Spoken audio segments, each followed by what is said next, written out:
प्रेम से भरा रहेगा तो घर ही स्वर्ग लगेगा। कहीं बाहर काशी कैलाश इलाहाबाद जाने की जरूरत नहीं है, घर ही स्वर्ग बन जाएगा। लेकिन घर को प्रेममय बनाना है, सबके साथ सुंदर प्रेम से व्यवहार करना है। इसीलिए तो सत्संग की आवश्यकता होती है, संत गुरुजनों के पास जाने की आवश्यकता होती है। संत गुरुजनों के पास जाते हैं तो यही सीख मिलती है, यही ज्ञान मिलता है और इसी ज्ञान से जीवन ऊपर उठता है। माताओं की एक आदत होती है, अपनी चाहना की आवश्यकता के लिए ससुराल में किससे कहेंगे? अपने पति से। और आवश्यकता की पूर्ति नहीं होती तब माताओं की आदत होती है झगड़ना, और झगड़ा करते करते हार जाए तो रोना, और रोते रोते थक जाए तो सोना, और सो करके उठना और पति से कहना मैं मायके चले जाऊंगी, तुम देखते रहना। ये माताओं की आदत होती है, यही आदत ही तो घर को नरक बनाती है। इसीलिए गलत आदत है उसका त्याग करना है और अच्छी आदत है उसको बनाना है। इतना ही अगर एक देवी अपने पति से कह देना तो घर में महाभारत शुरू हो जाता है। महाभारत और रामायण में क्या अंतर है? रामायण को देखिए, माँ की आज्ञा को भी सगी माँ नहीं थी, कैकेयी उसकी सौतेली माँ थी, कौशल्या उनकी सगी माँ थी। माँ के आज्ञा पालन के लिए भगवान राम जिनको राज्य मिलना था वो 14 वर्ष वनवास गए, कम बड़ी बात है। और भगवान राम तो गए, उसके साथ उनके भाई भी उनके साथ चले गए, और भाई भाई में तो प्रेम था तो तब भी नहीं जाते, लेकिन वो गए, और वो गए तो उनकी पत्नी सीता भी गई। आज के समय में ऐसे होता ना तो क्या कहते हैं, जाओ अपने माता पिता के बात मानना है तो जाओ, मैं चली अपने मायके। कैसे 14 वर्ष वनवास जाएगी? और वो क्या सीता ऐसे सामान्य घर की थी? वो राजा की बेटी थी, और राजा की पत्नी थी, राजा की बहू थी। ऐसी राज रानी माता सीता अपने पति के लिए साथ साथ वनवास गई। और माता कौशल्या तब कहती है सीता तुम जाओगी। उस समय सीता कौशल्या के अंदर में बहुत सुंदर प्रेम था। वो प्रेम से कहती है कि बेटी हम तो तुम्हें यहाँ ससुराल में दीपक जलाना भी नहीं सिखाए, और वनवास में कैसे जाओगी? और जब माता सीता जाती ना, सुंदर सुंदर साड़ी पहन करके, गहना पहन करके नहीं जाती है, सब गहना उतार करके, और साड़ी कैसे पहनती है? वनवासिनी की तरह ऐसे साड़ी पहन करके वो सीता जब जाती है तो पहले माता कौशल्या कहती बेटी मैं तो तुम्हें दीपक जलाना भी नहीं सिखाई, और वनवास में बिना चप्पल के कैसे चलोगी? तब माता सीता कहती है माँ जहाँ मेरे पति जाए वही मेरे लिए स्वर्ग है और सुख है। मेरे पति वनवास में रहेंगे और मैं राज में रहूंगी, तो क्या राजमहल में रह करके मुझे सुख मिलेगा? मुझे शांति का जीवन मिलेगा? इसलिए जहाँ भी मेरे पति है वहीं मैं जाऊंगी, वही मेरे लिए राजमहल है। कितनी बड़ी बात है माताओं, आप सब माता सीता के समान हैं, और वही माता सीता एक हम सब के लिए सीख देती है, उदाहरण देती है। दुख हो, विपत्ति हो, समस्या हो, और ऐसी समस्या में भी, दुख और तकलीफ में भी पति का साथ देना, पति का साथ न छोड़ना। इसीलिए तो माता सीता पतिव्रता कहलाई। 14 वर्ष माँ सीता भगवान राम के साथ रही, और वनवास में कितना तकलीफ हो, कितनी समस्याएं आई। वनवास जाते जाते तो साथ में रही, लेकिन रावण हर लिए तब भी बेचारी वो कहाँ अशोक वाटिका में रही। और मेरे पति कंदमूल खाते हैं करके कंदमूल खाते थे, और वनवास मेरे अशोक वाटिका में रही। कैसे जीवन बिताई माताओं? जब ऐसे महापुरुषों का जीवन इतिहास की बात सुनो ना तो हिम्मत बढ़ता है, हिम्मत आता है, और ऐसे देवियां भी जीवन बिताई है, ये मन में एक साहस होता है। अब बताओ, वो माता की आज्ञा के कारण वनवास तो गई, पति से भी वियोग हुआ तो अशोक वाटिका में रही, और खाना पीना तो उनका ऐसे ही रहा, और करने के बाद जब अयोध्या आए, सब लोग आए, भगवान राम आए, भैया लक्ष्मण आए, माँ सीता आई, आने के बाद ज़्यादा देर रहना नहीं हुआ। कितनी बड़ी बात है, इतना दुख सह करके, इतना तकलीफ सह करके वनवास तो बिताई। अब उसके बाद जब अयोध्या आए, कुछ दिन रही, शांति का जीवन जी। अब उनकी सगी बहन थी और देरानी बनी थी ना, सब सगी बहन थी। और वहां आने के बाद कुछ दिन रही और रहने के बाद में उसको उलाहना सुनने को मिला। क्या उलाहना सुनने को मिला? कि जो सीता रावण की यहाँ रही वो कैसे पवित्र रह सकती है, कैसे सुंदर रह सकती है। और श्री राम ये भी नहीं सोचे और उसको राजपाट में बिठा लिए। उनकी हिम्मत कैसे हुई और उनको बिठा लिए? क्या हम सामान्य घर की देवियां कहीं बाहर जाएगी तो क्या ऐसे हम लोग को भी करना पड़ेगा? कितनी बड़ी बात है सज्जनों, कितनी बड़ी बात। एक माता सीता के लिए एक दुर्व्यवहार वाली बात सुनना पड़ा, सहना पड़ा, एक कम बड़ी बात है। और वैसे वहाँ के एक व्यक्ति यही उदाहरण दिए। तो माता सीता जब भगवान राम बहुत दुखी हुए, वो बताए नहीं, तो माता सीता अपनी सेविका को पूछी कि यहाँ क्या बात हो रही है कि मेरे पति क्यों दुखी है। तो वहाँ अयोध्या में पूरी चर्चा हुई थी कि श्री राम सीता को राजगद्दी में बिठा लिए, ये ठीक नहीं किए, क्योंकि देवी सीता रावण के पास 11 महीना रही। एक दिन रहना भी, पुरुष को छोड़ करके रहना ठीक नहीं है, और 11 महीना रहना सीता के लिए ये ठीक है।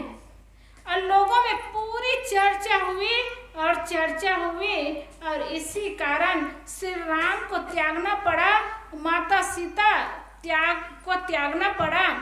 इसीलिए माता सीता कहती है, जब लक्ष्मण जी छोड़ने गए और छोड़ करके आए ना कि भगवान भैया ने आपको लोक अपवाद के कारण त्याग दिया है, तब सीता बिलक बिलक करके रोती है और कहती है, हे भगवान, कहीं कुछ शरीर छोड़ने का समय आता तो कूद करके डूब करके मर जाती, लेकिन मैं गर्भ में हूँ और मेरे पति का भविष्य मेरे गर्भ में है, मैं मर जाऊंगी तो क्या होगा।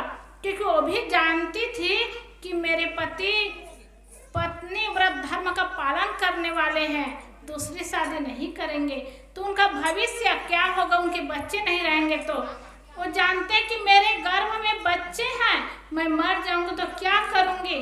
अब 14 वर्ष वनवास रही तो मेरे साथ में पति रहे और देवर रहे, तो दुख आता था, समस्याएं आती थी तो मैं सह लेती थी, लेकिन अब अकेले मैं कहाँ रहूंगी, कैसे जीऊंगी और किसको बताऊंगी। ये मेरे किस जन्म के कर्म का फल है, इतना दुख भोगना पड़ रहा है। माताओं, 4 दिन ही अगर घर से निकलना पड़ जाए तो बड़ी समस्या हो जाएगी, बहुत दुख हो जाएगा। लेकिन माँ सीता 14 वर्ष तो पति के साथ रह ली, लेकिन जब वहाँ से भी निकाले अयोध्या से, तो वहाँ कहाँ जाऊँ, कैसे जीऊँ, ये उनके लिए समस्या आ गई। लेकिन वो मरी नहीं। आज थोड़ा भी दुख होता है ना, थोड़ी तकलीफ होती है तो घर में फांसी लगा करके मर जाते हैं, जहर खा करके मर जाते हैं। क्या माता सीता ऐसे नहीं कर सकती थी? लेकिन माता सीता कहीं नहीं, मैं ऐसा नहीं करूँगी।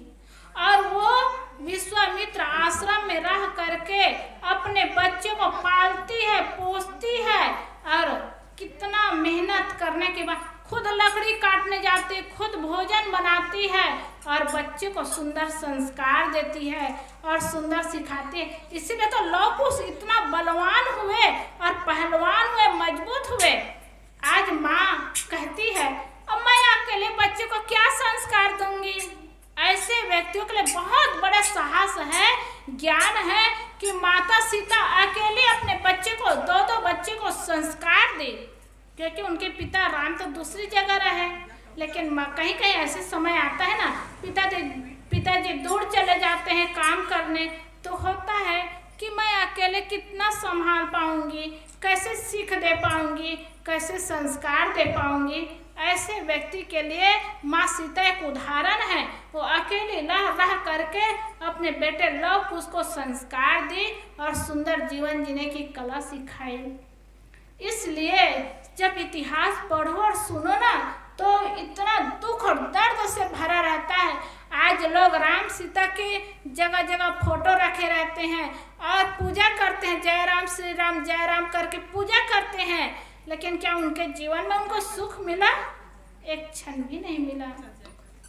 दुख तकलीफ और समस्या को सह करके भी जीवन बिताई और सही मार्ग में चली तो आज भगवान हो गए और देवी हो गए और लोग याद करते हैं, माता सीता को याद करते हैं। भगवान कृष्ण की भी वही बात है। भगवान कृष्ण का जन्म कहाँ हुआ था याद है? जेल में हुआ था। और माता जेल में रह करके बच्चे को जन्म दे तो कितनी दुख भरी कहानी होगी। माँ ही जन्म नहीं देगी, गर्भ से बच्चे को गिरा देगी या भी अपने खुद मर जाएगी। लेकिन भगवान कृष्ण के माँ देवकी और वासुदेव जब कंस जाने कि इनका जो बच्चा होगा यही मेरे काल का कारण होगा, तो दोनों को जेल में बंद कर दिए थे और कहे कि जितने बच्चे होंगे उनको मैं मार डालूंगा। मारते गए तो जेल में भगवान कृष्ण का जन्म हुआ था। तो वासुदेव नदी से पार हो करके उस बच्चे को यशोदा माता के यहाँ ले गए और वही उनका लालन पालन हुआ और वही उनका जीवन बीता। माँ बाप से दूर रह करके जीवन बीता। बड़े हुए और बड़े होने के बाद उनका जीवन कितना संघर्षमय जीवन था। आज जिनको भगवान कृष्ण कहते हैं, जगह जगह भगवान कृष्ण की मूर्ति मिलती है, भगवान कृष्ण के फोटो देखते हैं, घर घर में फोटो लगाते हैं और पूजा करते हैं।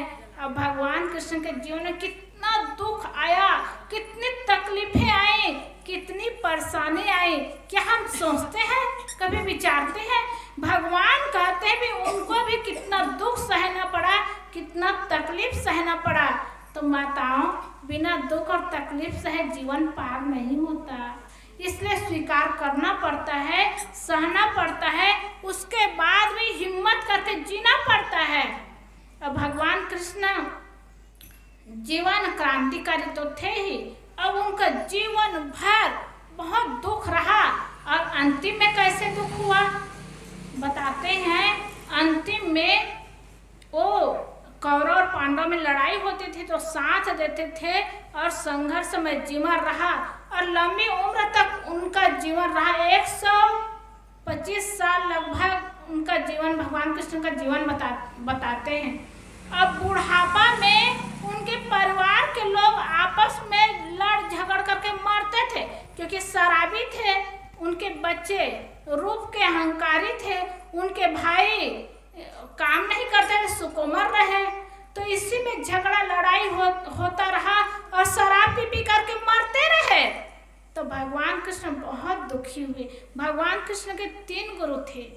देखिए, जिनको हम भगवान कहते ना, वो भी संत महात्मा और गुरुजनों से जुड़े थे। भगवान राम 2 गुरु बनाए थे, गुरु वशिष्ठ और गुरु विश्वामित्र। और भगवान कृष्ण के 3 गुरु थे, गुरु संदीपनी, गुरु घोर अंग्रेस और गुरु गर्गाचार्य। 3 गुरु, शिक्षा गुरु, अध्यात्म गुरु और कुल गुरु। तो उनके अध्यात्म गुरु थे, वो बताए थे कि बेटा, जब दुख का समय, विपत्ति का समय आए तो शांति का जीवन जीना और दुख और विपत्ति में विचलित मत होना और ध्यान करना। तो वो अध्यात्म गुरु की बात को याद करके बुढ़ापा अवस्था में शरीर एकदम कमजोर था, उस अवस्था में परेशान होकर के क्या किए वो पता है? वो जंगल गए और जंगल में जाकर के भगवान कृष्ण ध्यान कर रहे थे, गुरु की बात को याद करके ध्यान कर रहे थे और ध्यान में मग्न थे। और उसी समय जरा नाम के व्याध ने बाण छोड़ा। कैसे बाण छोड़ा? वहीं पर नदी रहा होगा तो हिरण है समझ करके वो बाण छोड़ा और वो तो राजा थे ही, बढ़िया सोना चांदी पहने रहे होंगे, चमकता रहा होगा, तो उनकी आंखें हिरन की आंखें हैं, पानी पी रहा है करके ना शब्द भेदी बाण मारे जरा नाम के व्याध ने। तो वही बाण भगवान कृष्ण के तलवा में आया, और तलवा में आया तो बहुत पीड़ा हुई। तो जरा नाम के व्याध आए, देखे अरे ये तो हिरन नहीं है, ये तो आदमी है।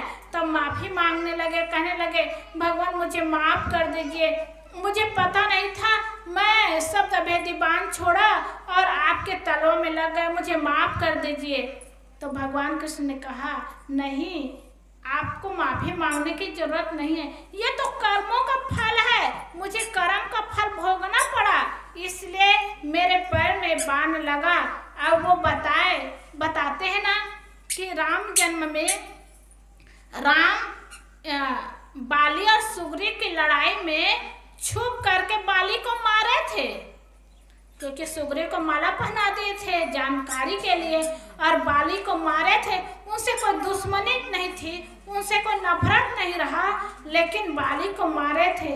और इसी कारण बताते हैं कि कृष्ण जन्म में वही बाली जरा नाम के व्याध बने थे और राम वही कृष्ण थे। तो वो बाण मारे और उसी से उनके शरीर का अंत हुआ। जिसको आज भगवान भगवान कह के हम माला जपते, नाम जपते हैं, वो भगवान की कितनी दयनीय दशा हुई और कितना तकलीफ सहना पड़ा, कितना दुख सहना पड़ा। इसलिए माताओं, घर में परिवार में कहीं भी दुख हो, तकलीफ हो, समस्या हो, तो ऐसे देवी देवता को याद करना कि वो आज देवी है, देवता है, जिनको दुनिया के लोग पूछते हैं। उनके जीवन में कितना दुख आया, कितना तकलीफ हुआ, और क्या हम इतना भी नहीं सह सकेंगे, इतना भी नहीं सह पाएंगे? ऐसे अगर हिम्मत करेंगे ना तो तकलीफ को सह करके भी आप अपने जीवन को सुंदर बना लेंगे। ये सब उदाहरण हम लोग के जीवन के सीख के लिए मिलता है कि भगवान कहलाने वाले, देवी देवता कहलाने वाले महापुरुष भी कैसे जीवन बिताए और उनका कैसे जीवन बीता, और लोग आज उनको पूजा कर रहे हैं। इसलिए पहले दुख आता है, तकलीफें, संघर्ष को सहना पड़ता है, तब पूजा बाद में होती है। इसीलिए झगड़ना मत। इसलिए नारियों की एक आदत बन गई है झगड़ना, झगड़ा करते करते हार जाए तो रोना, रोते रोते थक जाए तो सोना, और सो करके उठना और पति से कहना मैं मायके चले जाऊंगी, तुम देखते रहना। एक कभी मत करना, बल्कि हिम्मत करना, सहना और सुंदर जीवन जीना। ये बहुत बड़ी सीख है सज्जनों, बहुत बड़ी आदर्श है। और माताएं ही तो घर को सजाती है, माताएं ही तो घर को बनाते हैं। माताओं में जितनी शक्ति है ना, जितना दुख दर्द माताएं सह सकती है, मैं सही बताऊं, ये पुरुष नहीं सह सकते। ये भाई लोग मुझसे गुस्सा करेंगे, साहब वो लड़की इस लड़कियों की प्रशंसा कर रही है, हम लोग को ऐसा कर रही है।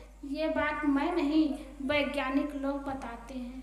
और क्या बात सही है, आप सबको बताऊं कि एक माँ जब बच्चे को जन्म देती है ना तो कितना दुख सहती है।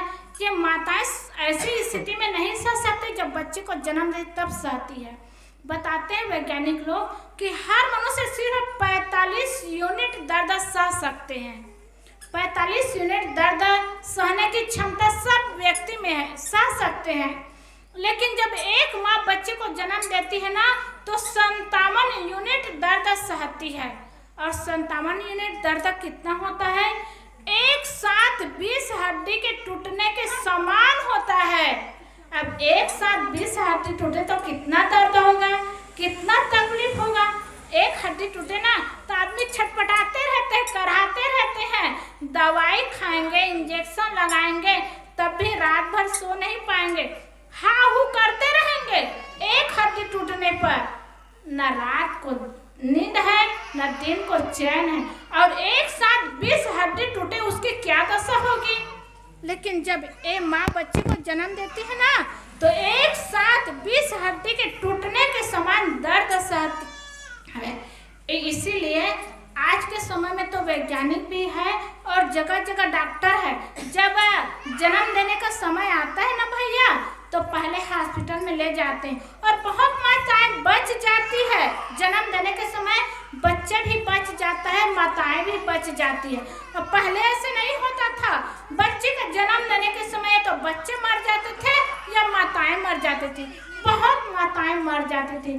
कई जगह ऐसा सुनने को आता है और देखने को भी आता है कि जन्म देते देते माताएं मर जाती है। कितना दुख है, कितनी पीड़ा है। उस समय डॉक्टर रहते नहीं थे और सुविधा नहीं रहती थी, तो जन्म देते थे दर्द और पीड़ा में बेहाल हो जाती थी माताएं और शरीर छूट जाता था। बहुत पीड़ा है भैया, बहुत तकलीफ है बच्चे को जन्म देने में। और ये माताएं ऐसे दुख और दर्द सह करके बच्चे को जन्म देती है। और जन्म ही बस नहीं देती है, बच्चे को जन्म देती है ना, उसके बाद बच्चे का चेहरा देखती है तो सारा दुख दर्द और गम भूल जाती है और चेहरा में खुशी और प्रसन्नता दिखाती है कि मेरे बच्चे कितने अच्छे हैं, मेरा बेटा कितना बढ़िया है। सारा दुख और दर्द भूल जाती है। आज के समय में तो ना भैया, बच्चे को जन्म देती है माताएं तो बिस्किट खिलाती है और रोटी खिलाती है और कुछ कुछ खिलाती है। अब हमारे बताते पहले के लोग जब बच्चे को जन्म देती थी ना माताएं, तो पानी भी नहीं देते थे पीने के लिए और खाने भी नहीं देते थे। कई जगह तो सुनने को मिला भैया कि प्यास के मारे ना वो कोटना के पानी पीती थी माताएं। प्यास के में मरती रहे तो क्या करे, छुप करके पानी पीना पड़ता था और खाने को नहीं मिलता था, खाने भी नहीं देते थे घर के लोग, पानी भी नहीं देते थे। और वो कहते ना छठी होता था तब उनको छठी होता था ना तब उनको खाने पीने को देते थे। और छठी जब तक नहीं होता था यह शुद्ध नहीं है अशुद्ध है करके खाने भी नहीं देते थे। अब वो लड्डू बनाते थे ना, सोंठ के लड्डू, आज भी बनाते हैं क्या सोंठ के लड्डू, माताओं को सोंठ के लड्डू उसी बस को देते थे खाने के लिए। सोंठ के लड्डू 1-2 लड्डू देते थे, बाकी बेचारी माताएं, पहले की माताएं, आप सबके जन्म हुआ है ना तो आप सबकी माताएं सब दुख सही है, आप सबकी माताएं कष्ट सही है, आप सबकी माताएं तो सही है, हमारी माँ भी वो कष्ट सही है। हमारे जन्म लेने के समय ऐसा समय रहा। अब के समय में आपकी बहनों को बहुत सुविधा है, तुरंत हॉस्पिटल में ले जाते हैं और हॉस्पिटल में खाने पीने की सारी सुविधा देते हैं। अब पहले बेचारी माताएं बच्चे को भी जन्म देती थी और खाने भी नहीं मिलता था, पीने भी नहीं मिलता था और ऐसे जीवन बिताती थी। कितनी बड़ी बात है। उसके बाद भी बच्चे को गोदी में रख करके गीले वस्त्रों में सो करके बच्चे को सीने में सुलाती थी और सूखे वस्त्रों में सुलाती थी। इतना कष्ट माँ बच्चे को जन्म देने के बाद और जन्म देते देते इतना कष्ट सही है। इसीलिए तो मातृ देव पहले स्थान माता का नाम आता है कि माता देवी के समान है। हमारे पूर्वजों ने मातृ देव भव, पितृ देव भव, आचार्य देव भव कहते हैं, तो पहला स्थान माँ का नाम आता है कि माँ इतना कष्ट सह करके बच्चे को जन्म दी है, इसलिए माता देवी है। तो हर व्यक्ति को चाहिए कि हर व्यक्ति अपने माता पिता का प्रणाम करे, माता पिता की पूजा करे, माता पिता का सम्मान करे। सज्जनों, जिस घर में, जिस परिवार में आपके बच्चे माता पिता का सम्मान करते हैं, आप सौभाग्यशाली समझना कि बच्चे माता पिता का सम्मान करते हैं। इसलिए कहते हैं ना, भगवान राम की तरह अपने बच्चे को सिखाओ। क्या सिखाना? प्रातः काल उठकर रघुनाथा और माता पिता गुरु नावई माता। प्रातः काल उठते ही माता पिता का प्रणाम करे, वो बच्चे धीरे धीरे संस्कारित होंगे। तो ये चीज हर माताओं को सिखाना है। इसलिए माताएं, आप लोग इतना कष्ट सह करके, इतना दुख और तकलीफ सह करके आप गृहिणी बनी, माँ बनी और बच्चे को जन्म दी, तो संस्कारित होंगी और संस्कार ग्रहण करेंगी और संतों के पास आएंगे तो सब चीज जानेंगे, समझेंगे और जीवन को सुंदर और सुखमय बनाएंगे। और केवल घर गृहस्थी में रहना, खाना पीना सोना यही जीवन है, ये बनाएंगे ना तो जीवन का महत्व नहीं बढ़ पाएगा। ऐसा तो पशु पक्षी कुत्ते बिल्ली भी करते हैं, पेट भर लेते हैं और जीते हैं। तो ऐसा काम मनुष्य का नहीं है। हम सब मनुष्य जीवन में आए हैं। मनुष्य की गाथा वेद पुराण में, गीता में, सब में गाते हैं कि मनुष्य जन्म बड़े भाग्य से मिलता है, मनुष्य जन्म अनमोल है। तो इसकी गाथा हम सब गाते हैं, उसके महत्व को समझे। इसलिए माताओं को चाहिए, यहाँ सब लोग आते हैं, बहुत अच्छा लगता है। माताओं को चाहिए कि सत्संग में पहले आए और ज्ञान की बात को सुने। आपके गांव में संत हुए हैं ना, वो संत का संस्कार तो था ही, लेकिन वो माँ का संस्कार था, वो पिता का संस्कार था, जो बच्चे को संत बनाने के लिए रास्ता दिखाए और सही मार्ग बताए। ये बहुत बड़ी बात है।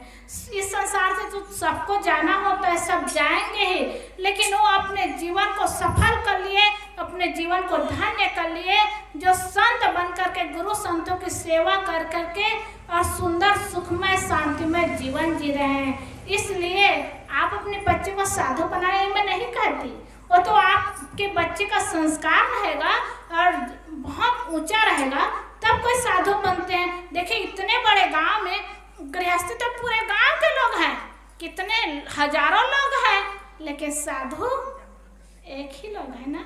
और कोई साधु बने हैं क्या? एक ही लोग हैं।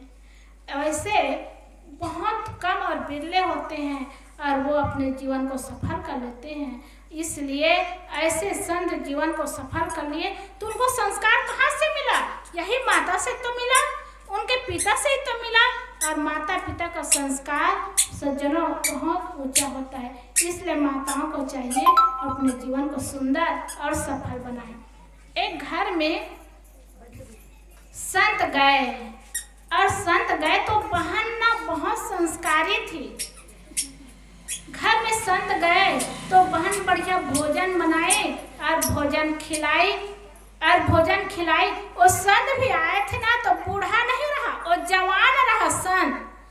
तो अब दिन के दोपहर का भोजन कितने बजे होता है? 12-1 बजे होता है।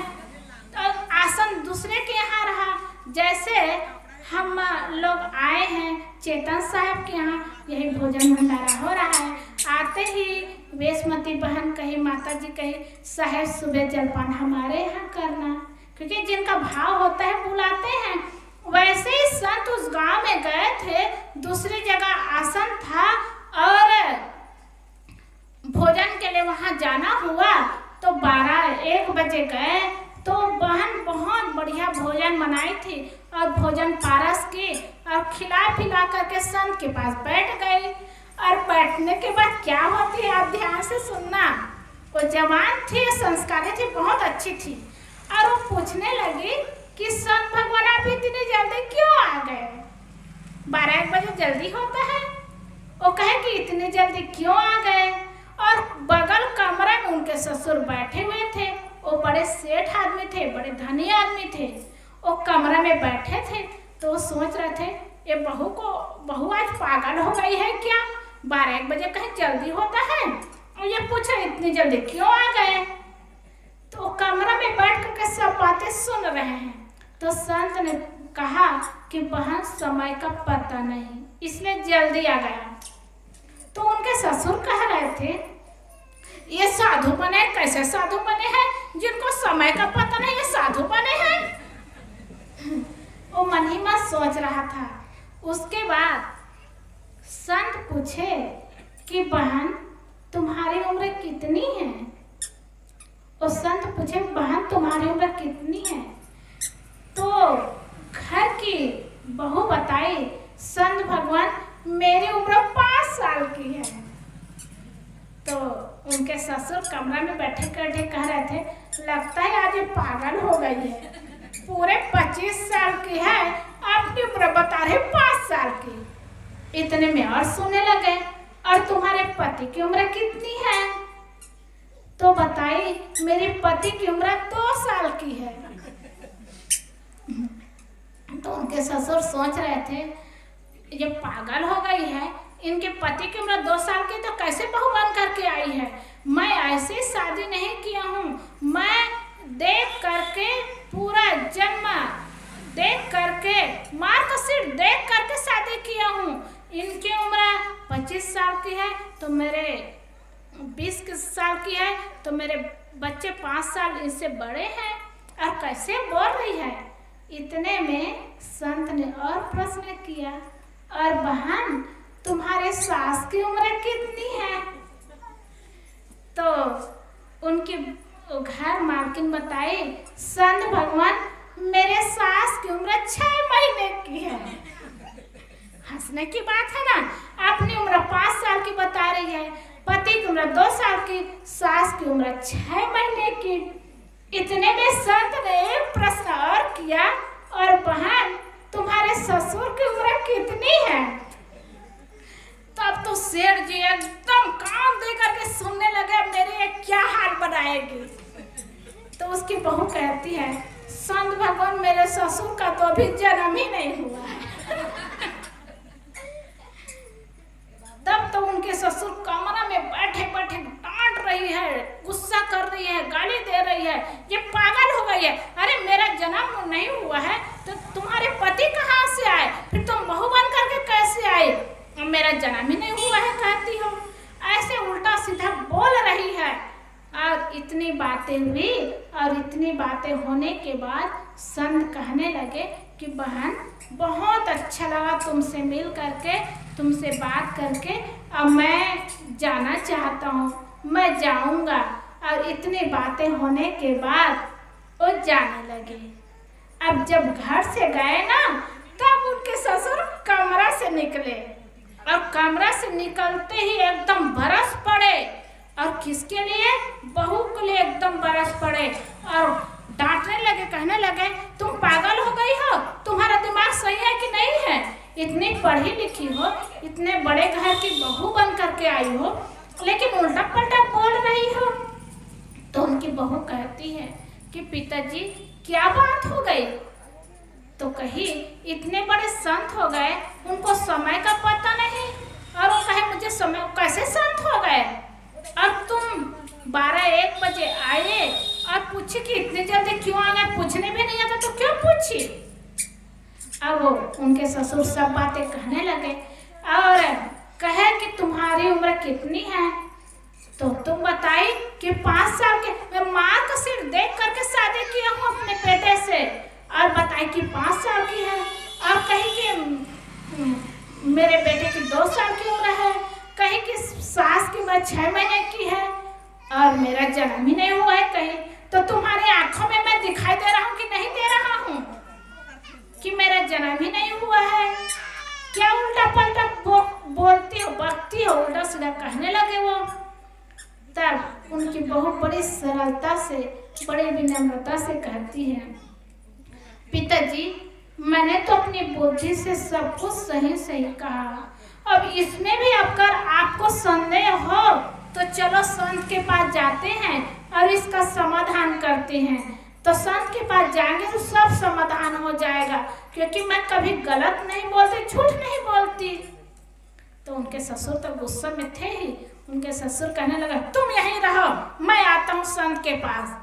अब वो चले गए गुस्सा में, और जाने के बाद उस समय प्रणाम किए, आए उसके घर में, तब तो कमरा से बाहर नहीं निकले, और गए तब प्रणाम किए। तो प्रणाम करने के बाद संत ने पूछा कि सेठ जी सब ठीक ठाक है? तो सेठ जी ने कहा, कहते हैं जिनके यहाँ संत जाते हैं उनका घर स्वर्ग बन जाता है, और हमारे घर में तो संत आए तो संदेह शुरू हो गया, झगड़ा शुरू हो गया। तो संत ने कहा सेठ जी क्या बात हो गई? तब सेठ जी ने कहा कि हमारी बहू को आप पूछे कि तुम्हारी उम्र कितनी है, तो बताई इतने वर्ष की, इतने वर्ष की। अब वो कहीं मेरा जन्म ही नहीं हुआ है, तो कितने झूठ और गलत बातें हैं। तब संत ने कहा, संत जी आप सौभाग्यशाली है कि इतने सुंदर और संस्कारी बहू आपको मिली है। ऐसी संस्कारी बहू मिलना घर को स्वर्ग बनाना होता है। आपकी बहू बहुत अच्छी है। तो सेठ जी ने कहा जिनको बोलने नहीं आता वो अच्छी बहू कैसे है? तो सेठ जी ने कहा कि संत भगवान आप बताइए बात क्या है, रहस्य क्या है। तब उनकी बहू भी आ गई। तो बहू आई तो वो भी बंदगी की और यही बात हुई। तो बात हुई तब बताने लगी उनकी बहू। पहले तो ये बताए संत जी कि तुम्हारी बहू पूछी कि इतनी जल्दी क्यों आ गए। तो मैं कहा समय का पता नहीं।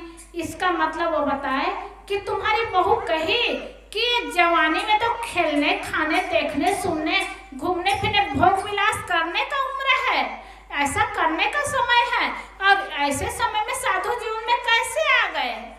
तो मैं कही समय का पता नहीं। इसका मतलब मैं कहा समय का पता नहीं, इसका मतलब कब शरीर छूट जाए, कब प्राण छूट जाए, कब जीवन समाप्त हो जाए, इसका पता नहीं है, इसलिए मैं जल्दी आ गया। ये बात थी। तो सेठ जी का अच्छा ये बात है, ये तो मैं सोच ही नहीं पाया, समझ ही नहीं पाया। फिर सेठ जी ने पूछा कि अपनी उम्र 5 साल की बताई, बेटे की उम्र 2 साल की, सास की उम्र 6 महीने की, अरे बताइए मेरा जन्म ही नहीं, इसका क्या रहस्य है। तब उनकी बहू वहीं पर आ गई थी। वो कहने लगी संत भगवान मैं घर में तो अपने मायके में तो पढ़ना लिखना